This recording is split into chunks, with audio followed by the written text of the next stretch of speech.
Man, what is happening, my YouTube family? Of course, it is your boy B New. I'm coming at you on this Saturday. And first and foremost, as always, want to send out positive vibrations and blessings to anybody who could be listening.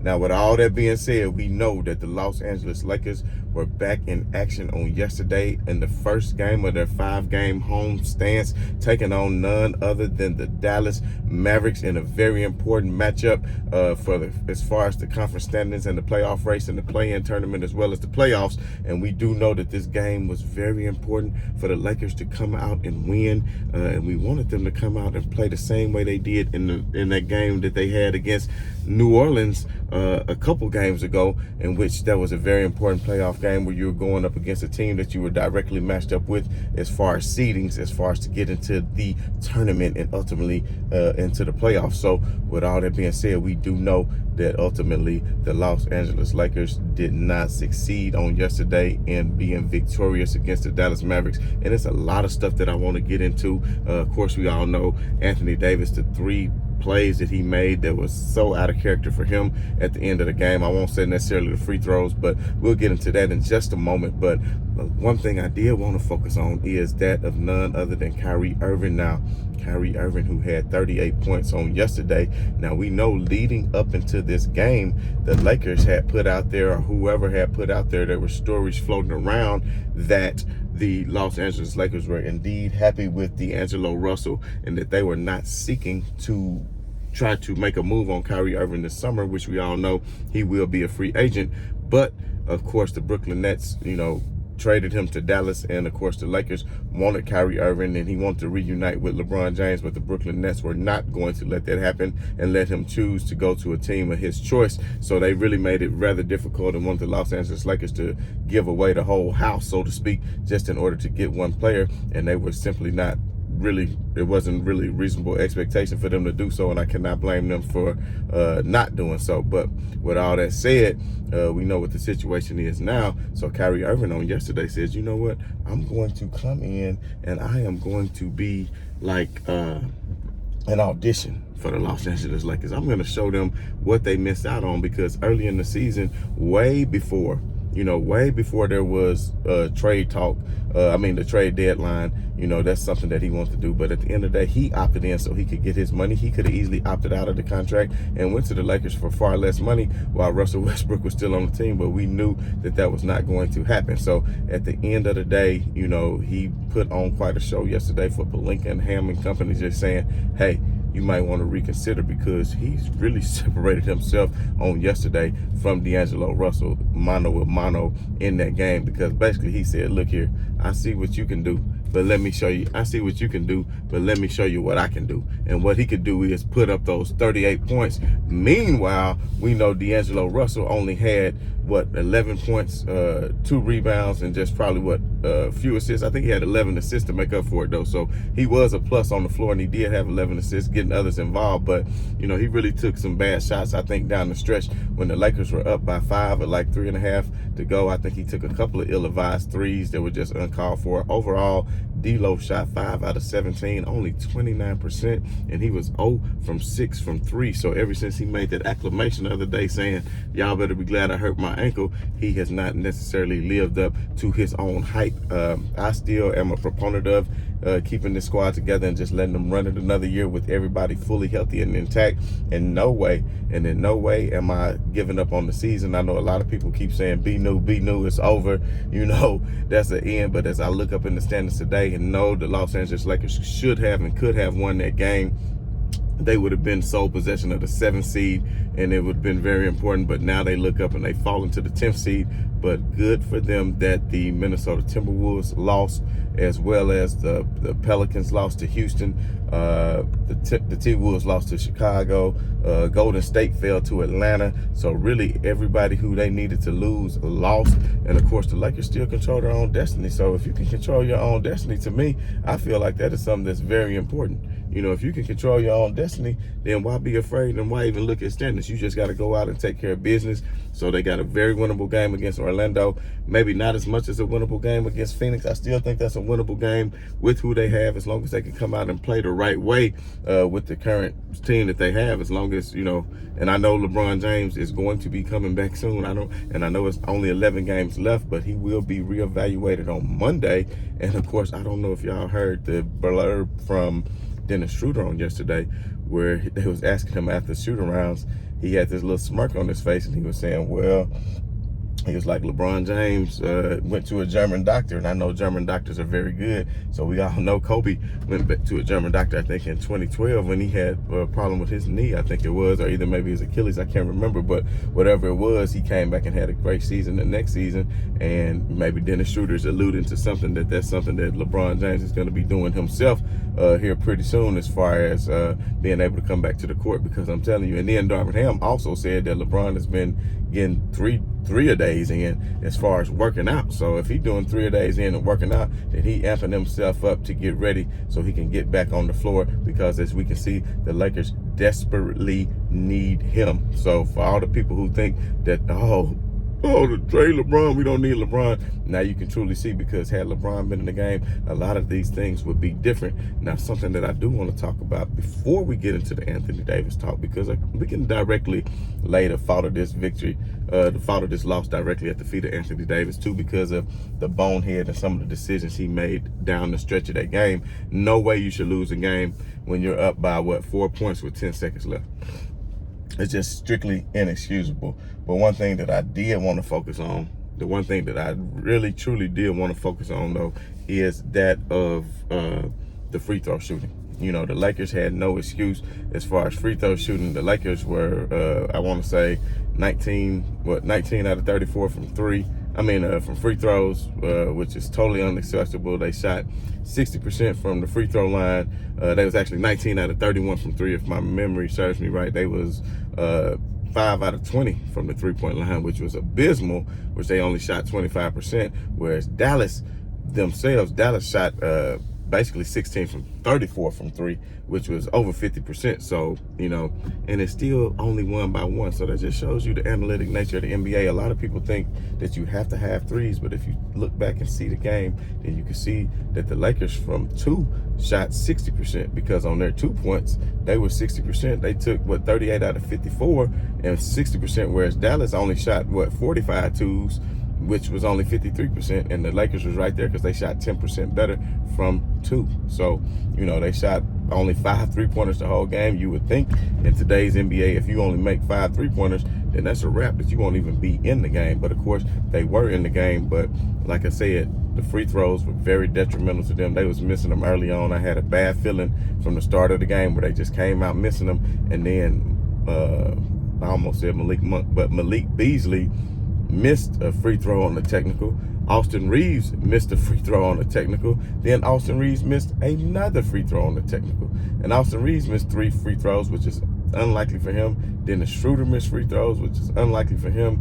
And then, of course, AD, we know, missed 3 free throws, and a very big one down the stretch that could have really sealed the game if he would have made both of his free throws. Then, regardless of that last 3-point shot going in, then they really don't be able to win that game. And like I said, we're going to talk about that in just a minute. But before we talk about Anthony Davis, there's something else I want to talk about, because a lot of people have been giving Darvin Ham a lot of hell as far as his coaching abilities. And I know, I just call it like I see it. And it's no disrespect to Darvin Ham. I could never be an NBA coach as well as he could, of course, in my best day. But at the end of the day, it is my job to sit back and analyze and scrutinize, and that's what I do. And I just, I'm not trying to be overly critical of anyone. I just call it how I see it. Whether you Darvin Ham, whether you Frank Vogel, or whoever you are, you're going to be under the microscope when you are the coach of the Los Angeles Lakers. So it's like Pac used to say, all eyes on me. But to Darvin Ham's credit on yesterday, I think he did good, because you look at Troy Brown and Vanderbilt, they only played like 20 minutes apiece, 22 minutes apiece, and they were minuses on the floor. So Darvin Ham saw that Gabriel was playing a lot better than Vanderbilt. He saw, of course, Austin Reeves. Like Austin Reeves had 32 minutes, and Wayne and Gabriel had 25 minutes, whereas, Vanderbilt and Troy Brown, who were not playing particularly well, they didn't have a whole lot of minutes. They only had like 20 minutes apiece because they were like minus 12 on the floor, minus 10 on the floor, and they weren't really getting the job done. And that lineup of D'Lo, Schroeder, AD, and Austin Reeves together, whenever those four are in together and you throw anybody else in the mix, if you just look at a small sample size on the season, they have plus 20-something. So, as you can see, I don't know why he doesn't go to that more quick in the game, because they keep falling out and getting behind and have to find themselves working themselves back in the game. And if you look at it, the entire Lakers bench was in the positive.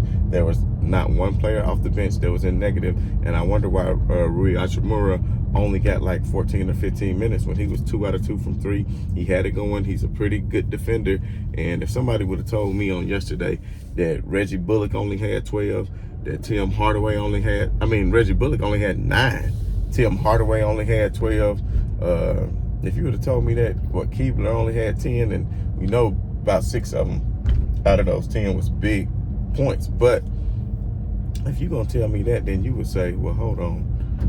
I would think that the Los Angeles Lakers would have won that game because they didn't get much from their role players, but they did get those 38 points from Kyrie Irving, which I think was huge. And that was, he was so big during that game that, like I said, he was auditioning and he was showing the Lakers, hey, maybe you should reconsider. Now, if it's possible to bring him in without giving up too much for him, I still think that's the move that the Lakers could make, because we see the type of player he is. Even though Kyrie is getting older and D'Lo is a lot younger, just the way he's capable of just getting to the basket. Even against, it was some plays, Wayne and Gabriel came up so much vertically, and he was able to get the floater in way over him. It was almost an impossible shot. He had a fadeaway against Anthony Davis that I knew Anthony Davis was going to block, but he faded away so nice on it. And man, he's one of the best finishers in the paint and one of the best ball handlers of all time. So, if you can make it happen, then make it happen. But you don't want to not have a bench in order to do so. But that's a conversation for another day. But one play I do want to focus on before we start talking about what happened with Anthony Davis in that last minute or so of that game is the play that the Lakers challenged. I thought that was another thing Darvin Ham did good. He kept his challenges in his back pocket. It was some he could have used. Dallas used a challenge early on, which was a pretty good challenge by Jason Kidd, which actually gave, I think, AD his 3rd or 4th foul, and it put a basket and a 3-point opportunity on the play that was really called an offensive foul, but it was ultimately reversed because they said AD was moving forward. I didn't really see it. I still think the initial call was probably right. I mean, it's not like he moved forward after he had left his feet, but at the end of the day, it is what it is. But the call against Wayne and Gabriel, I don't know if y'all saw that. Try to go back and see if you could pull it up, the play that was challenged, because this really could have put the game away for the Lakers as well. Kyrie Irving going to the hole, Wayne and Gabriel playing great defense like he was playing all night, was all over the place. 8 offensive rebounds for Wayne and plus 12 on the floor. Really should have had the game ball, but at the end of the day, I'm just trying to figure out why they overturned, why they upheld the call and said that was a foul when Wayne was clearly vertical, but they said it was side-to-side movement. You have to be completely vertical. Well, if the player going side-to-side too, I don't understand. You're still vertical. You did not jump into the player. You did not, jump your body into the player. So I thought it was a horrible call by the officials. It was really not a foul whatsoever on Wayne and Gabriel. They want to say, oh, down low, his leg might have touched him. That's like the dumbest thing I've ever seen in my life. I really don't understand that. But, going back to the waning moments of the game, for what I was saying as far as Anthony Davis, of course, Anthony Davis, the Lakers are up by 4 points. They're up by 4 points with 10 seconds left. You're like, okay. And in my head, I'm thinking, okay, even if they hit a 3 and cut it to 1, it's just a free throw game at this point. But the Lakers should have had more timeouts than what they had, but they didn't. So anyway, this is what I'm going to say, that where the Lakers failed and where Anthony Davis failed is, of course, we know Anthony Davis fouled a 3-point shooter. That's the worst thing you could have did in that situation. If he make the 3, he make the 3. Don't close out to that extent. You close out and really created so much contact that the referees didn't have a choice but to blow the whistle. And once they blew the whistle, then you already knew the scope, and it was him to the line, and he did not miss one of his free throw the Lakers wish they could have did down the stretch, but they did not, because guess what? They were still giving up. They were still missing free throws all game. So, he fouled Keebler on that same play. So this is Davis right here, fouling Keebler. Keebler hitting 3 free throws in a row to cut it to 1. So think about it. Once he hit those 3 free throws, that put him in a rhythm. That's why he hit that 3 at the end. Shit, he just made 3 free throws in a row. You got in a rhythm. Hell, you might as well have been in practice at that point, especially as wide open as AD left him. But the next play, how in the hell? I know you don't have any timeouts and you don't want to get a violation, but out of all the people you get the balls in the hands of, you get it in the hands of Anthony Davis. You put him in that pressure-packed moment for him to have to hit. You put him in a pressure-packed moment for him to have to hit 2 free throws, and of course he missed the first one, makes the second one, putting them up by 2, and then at that point I knew the Lakers could be in trouble, even though it was only 6 seconds left. But I'm like, if AD would have just made both of the free throws, then guess what? That 3 wouldn't have did anything but send it to overtime, which I think the Lakers could have pulled it out. Kyrie already had 5 fouls and he was in foul trouble, and I don't understand that. They should have been putting him in much more pick and roll action, forcing the issue when he was playing with 5 fouls for majority of the fourth quarter. But at the end of the day, AD misses his free throw. It's only by 2. And then they blitz Kyrie, which they started blitzing him more so in the latter portions of the second half, which was a great idea by Darvin Ham, part of some of his good coaching that I will commend him for. And they were all over Kyrie, and I'm thinking, oh, yeah, this is good. There's no way he's going to get off a good shot with this defense, and they're going to leave somebody open because they're double teaming. But he didn't even get it to who they were doubling off of him with. Because Bullock, I think, was over in the corner. It would have been impossible for him to make that pass to Bullock. But he, of course, got it out to Keebler because AD is all in the paint. And as soon as I saw it, I was like, this is reminiscent on the Pacers game when Halliburton hit that 3, when LeBron James kind of cheated too much to the paint. So, 2 big mistakes by LeBron James and Anthony Davis in 2 different games during the course of the season. That kind of cost the Lakers 2 games. If they had those 2 games back right there, then they would actually be 6 in the standings right now. But it was not to be. I'm not gonna cry about it. I just feel like Austin Reeves needs to start getting more minutes than what he's getting. He got 32 minutes last night, which was good, and that was one of the main reasons why.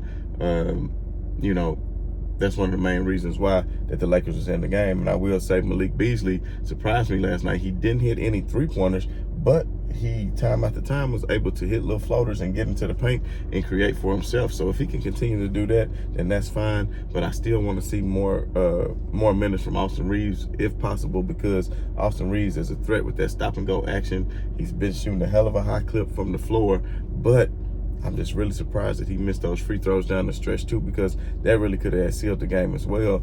Dennis Schroeder had 29 minutes. I'd like to see him have more. He was 7 out of 13, 54%. He was a +6 on the floor. Dennis Schroeder even had 5 assists. Now, D'Angelo Russell, again, I'm going to say this. Maybe it was the pressure. Maybe it was the pressure of him going against Kyrie or whatever it was. But, Kyrie had himself a game against D'Angelo, and D'Angelo really wasn't hitting a whole lot of shots by percentage-wise. And then, of course, Dennis Schroeder played much better defense because Dennis Schroeder stayed glued to Kyrie Irving and was really putting a lot of ball pressure on him. And then the one play when Austin Reeves blocked Kyrie's 3-pointer, that was a great defense that the Lakers were playing. But in the first half, I will say this, the Lakers were not really closing out on shooters the way that they're capable of. They've been the #1 defense in the league since the trade, but last night they were really letting Dallas get off on a lot of threes, to me, that were really uncontested. They had one play where they got confused and just left Kyrie wide open for a 3. They were right there, and both players left off of him, and he's like, oh, okay, appreciate it. I'll take that. Give me that 3. So, Lakers' whole bench is continuing to play on well. I do want to point that out. The entire bench was in a positive, but then the game came down to it. You got 3 bad plays by Anthony Davis in a row with 10 seconds left. Of course, like I said, fouling a 3-point shooter, missing your free throw, and then, of course, leaving Keebler open when you shouldn't have even been cheating off him that much, because at that point, Kyrie was already in front of the 3-point line. So with him being in front of the 3-point line, I mean, he could have did anything but tied up anyway. You're talking about, I was thinking about rebounding rebounding, it's no time left. You have to think about covering, and to me, that kind of shows some of the poor coaching and rookie coaching by Darvin Ham, because in this exact situation, he should have brought up the Indiana game from previously in the season and said, hey, we don't want to happen to us what we got to happen to us in Indiana. So if y'all blitzing him, make sure that we covering whoever is left open and we can close back down. And he should have been made Anthony Davis aware of that, but Anthony Davis really left his man wide open, and he took a lot of blame for that. But one thing I will say about this is the Los Angeles Lakers were very upset on yesterday. You could tell, man, they was crying. I'm just gonna go ahead and be real. Looked like Anthony Davis might have cried a little bit. You can see the look of disappointment in Wayne and Gabriel's face after you know how hard he played on yesterday. But maybe that'll up minutes. These are all learning lessons. So maybe this earned Wayne and Gabriel more minutes. That line up with Wayne and Gabriel and Anthony Davis together. Hey, maybe have Vanderbilt come off the bench. Vanderbilt been playing well, but hey, Wayne and Gabriel, he's been there with the franchise since last Christmas. He's earned every right that he's had to earn. He put in his work with the purple and gold. So, let him line up beside AD until LeBron get back, because that was actually a hell of a combination. You're going to get boards. You're going to get, and Wayne, and he's capable of hitting threes. He's not just a particularly great three-point shooter, but he's capable, especially those corner threes. I mean, he's no worse than Vanderbilt from three. I'm going to tell you like that. I don't know what the percentage-wise, but just in my humble opinion, I mean, I can go back and look at the numbers. If you're still with me right now this far into the show, I really appreciate it. So put down in the comments, who's a better three-point shooter, Wayne and Gabriel or Jared Vanderbilt? And I mean, just by the eye test, I'm just going to say Wayne and Gabriel. But I know neither one of them take a whole lot of attempts. So at the end of the day, it just is what it is. But, the Lakers, they have to learn from this. And they were sad on yesterday. They were showing a lot of emotion. So to me, that's good. That means you care. A lot of these players, they just want to get paid, and the season they thinking about Cancun and everything else. But that showed that they cared and that they really are into this, and they bought in and they want to win. And LeBron James had on all black yesterday. Maybe he shouldn't have, because it was like a funeral, man. And he was trying to coach AD up at the end, but maybe AD wasn't listening. I don't know what was going on, but he was coaching him up at the end, and somehow AD still made those bone-headed decisions at the end of the game. I just really don't understand that. But at the end of the day, another thing happened yesterday is for Minnesota, they fell to Chicago, but they lost Anthony Edwards. So I doubt they even lose that game. And Anthony Edwards looked like he sprained that ankle pretty bad, so I would expect him to be out for quite some time. Probably it's going to cause them to lose, because their schedule is not looking that good. I think Minnesota's going to take a fall. I don't have a lot of faith in Utah. I think New Orleans really has an easier schedule. I think they're actually going to climb back up in. I think OKC going to drop a few games to the Clippers, going to drop a game to the Lakers, and they're going to fall out of contention. You see Portland pretty much has fell all the way out of contention. If the Lakers could somehow win 8 of the remaining 11 games, I think that would put them exactly where they need to be to maybe secure that 6th seed. And if they get the 7th seed, then that's fine, because if you lose as a 6th or 7th seed in the play-in, as the 7th or 8th seed in the play-in, you are not eliminated. You get one more game to play against the winner of 9th and 10. What they don't want to do is finish 9th or 10 and have to play 2 games, because if they play 9th or 10, they have to play 2 games in order just to get into the playoffs, where if they finish 7th or 8th, they can just win the 1 game and be done with it. As far as if they were 7th. So that's what they really need to do, and that's where they would have been last night. Like I said, they got Orlando coming up, Phoenix, then they got Chicago twice. I think these are all winnable games. I know AD loved to show out for Chicago. He got it tatted on his arm, because that's where he's from. So, he got a home game against Chicago, then an away game against Chicago. Hey, don't sleep on Orlando. All these teams are trying to win, but to me, sitting AD in the game against Houston was detrimental. They shouldn't have done so. They should have put him on a minutes restriction. I think that was bad news. And, at the end of the day, I have not lost faith in these Los Angeles Lakers, especially once they get back a LeBron James, because that's going to make a world of a difference, because now you got a playmaker who can make things happen for others as well as for himself. And that's something that they truly missing right now. And you could already see the chemistry between D'Angelo Russell and LeBron James start to build, as far as him throwing even LeBron a few hoops. So if LeBron James can come back even at 85-90%, I get the Lakers a hell of an opportunity, because Denver, I think they losing right now as I speak right now on the early Saturday game. Denver not looking too good. We know Ja probably will be back from Memphis, so that will be a threat. Golden State, I'm not so sure about them. They cannot win a game on the road. So what are they going to do in the playoffs without home court advantage if you cannot win games on the road? And it doesn't seem as if Andrew Wiggins is going to be coming back. So, you know, I ain't going to say a lot of basketball left to play, but enough basketball left to play to start to decide some things. So at the end of the day, you know, just a lot going on in the NBA. We got a lot of games we're going to be watching out for tonight. The Lakers will be back in action on the early games tomorrow. I really hate early games. They typically hadn't seemed like they played well on early games. But, hey, it is what it is. At least they can come out. Hopefully they'll play angry, put that loss behind them, and hopefully we'll get some good news on Monday for LeBron James, and maybe LeBron James can be back in action by Thursday or Friday of next week. But anyway, man, this been your boy B New. I just want to say right on to the real, and much love to these haters, and we're going to keep on pushing for these Lakers. Peace.